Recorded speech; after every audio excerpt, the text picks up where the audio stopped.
Alors l'affaire Dieudonné, c'est aussi une affaire de communication et de politique. Nous recevons justement un spécialiste de la communication, Olivier Simelière. Bonjour. Bonjour. Alors dans cette affaire, ce feuilleton qu'on a vu encore cette semaine, il y a deux personnes qui s'affrontent, Manuel Valls, Dieudonné. Toutes les deux jouent assez gros. Qui a gagné sur le plan de la communication pour vous? Alors pour l'instant, je vais faire une image footballistique. Match aller, Manuel Valls 1, Dieudonné Mbala 0. Mais attention au match retour. Pourquoi c'est Manuel Valls qui a gagné pour vous en termes de communication? Il a surtout obtenu l'interdiction des spectacles. Il voulait se positionner en premier flic de France et conforter son image d'homme d'autorité, voire plus tard même d'homme de pouvoir qui pourrait accéder à des plus hautes fonctions. Donc ça, il y est parvenu. Donc il a marqué des points. En retour, Dieudonné Mbala avait déclenché les hostilités, pas innocemment d'ailleurs, depuis cet été sur sa chaîne YouTube, en multipliant les provocations, notamment à l'encontre de Manuel Valls. Lui, ce qu'il a réussi à faire, c'est agréger ses fans, notamment sur les réseaux sociaux.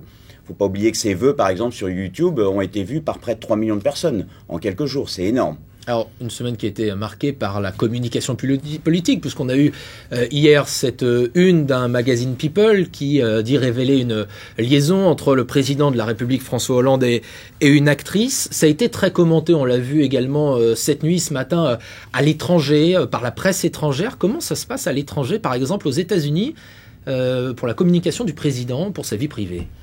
La communication même des candidats aux plus hautes fonctions est étroitement surveillée. Et quand ils sont en campagne, vous pouvez être sûr que tous les médias fouillent les poubelles, regardent sur les réseaux sociaux, cherchent toutes les traces possibles d'incartade imaginables. Et puis, si c'est avéré, ça sort. Et là, on peut voir qu'on a un tabou en France qui a sauté, puisque c'est le premier président en exercice qui se fait finalement paparazzer. Alors, il dénonce, je cite, François Hollande, une atteinte au respect de sa vie privée auquel il a droit comme tout citoyen. Mais est-ce qu'un président de la République, c'est un citoyen comme les autres? Est-ce qu'il a droit à une vie privée, le président de la République, sur le plan de la communication? Alors s'il veut rejouer au président normal, ce qu'il avait tenté en début de quinquennat, on a tendance à dire oui, il est tout citoyen et il a droit aux mêmes lois. En même temps, c'est très bien que quand on exerce des fonctions publiques, président, mais même ministre ou chef d'entreprise, fatalement, une part de notre vie privée est susceptible d'être exposée. Olivier Simelière, merci beaucoup d'avoir accepté notre invitation.